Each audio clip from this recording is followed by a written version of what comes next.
৬ সপ্তাহের দুর্বিষহ এক যুদ্ধের প্রভাবে জর্জরিত হওয়ার পর এখন বিশ্বের দৃষ্টি পাকিস্তানে। ২ সপ্তাহের যুদ্ধবিরতি কি স্থায়ী শান্তির পথে যাবে, নাকি আবারও মধ্যপ্রাচ্যে বাজবে যুদ্ধের দামামা? এসব আলোচনায় এখন সর্বত্র। আমেরিকা ও ইরানের মধ্যে অত্যন্ত গুরুত্বপূর্ণ এই আলোচনার আয়োজক হিসেবে পাকিস্তান সরকার আশাবাদী বক্তব্যই দিচ্ছেন।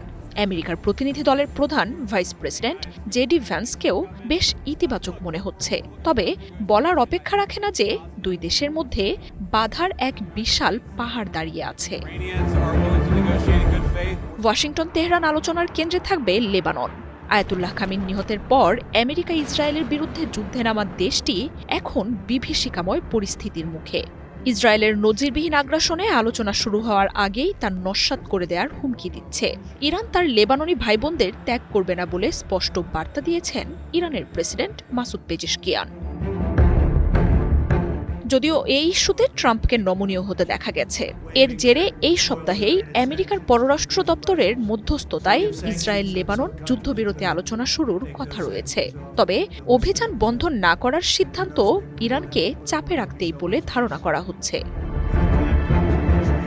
আলোচনার শুরুতেই বাধা হয়ে দাঁড়াতে পারে এমন আরেক গুরুত্বপূর্ণ বিষয় হল হরমুজ প্রণালী। যুদ্ধবিরতিতে এই পথ খুলে দেওয়ার কথা থাকলেও এখনও সীমিত ও নিয়ন্ত্রিত চলাচলের নীতিই ধরে রেখেছে আইআরজিসি।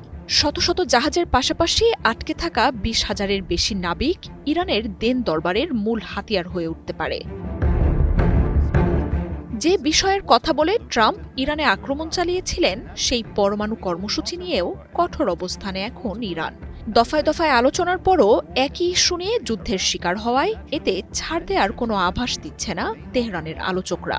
ইরানের মাটির নিচ থেকে সমৃদ্ধ ইউরেনিয়াম খুঁড়ে আনার হুঁশিয়ারি দিলেও তেহরানের এবারের দাবি পরমাণু কর্মসূচি ও সমৃদ্ধকরণের অধিকারের আন্তর্জাতিক স্বীকৃতি।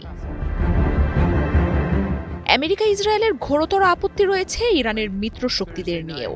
প্রতিরোধ অক্ষ নামে পরিচিত লেবাননের হিজবুল্লাহ, ইয়েমেনের হুথি, ইরাক, সিরিয়া, গাজার সশস্ত্র প্রতিরোধ দলগুলোকে ইরানের অস্ত্র সহায়তা বন্ধ করতে হবে বলে জানিয়েছে ওয়াশিংটন। সাম্প্রতিক যুদ্ধেও আমেরিকা ইসরায়েলকে চাপে ফেলতে এসব গোষ্ঠীর সোচ্চার ও সশস্ত্র ভূমিকা দেখা গেছে। তবে লেবাননের হিজবুল্লাহকে অগ্রাধিকার দেয়া যুদ্ধবিরতি চুক্তি প্রমাণ করছে মিত্রদের ত্যাগের কোনো ইচ্ছে তেহরানের নেই। কয়েক দশক ধরে পঙ্গু করে দেয়া আন্তর্জাতিক নিষেধাজ্ঞার কবলে রয়েছে ইরান। যে কোনো চুক্তির অংশ হিসেবে তারা আন্তর্জাতিক সমস্ত নিষেধাজ্ঞা প্রত্যাহারের দাবি জানাচ্ছে। তবে তা তেহরানের শক্তি আরও বাড়াবে এমন শঙ্কা রয়েছে ওয়াশিংটনে। মার্জিয়া উপমা, ওয়ান ইন্টারন্যাশনাল ডেস্ক।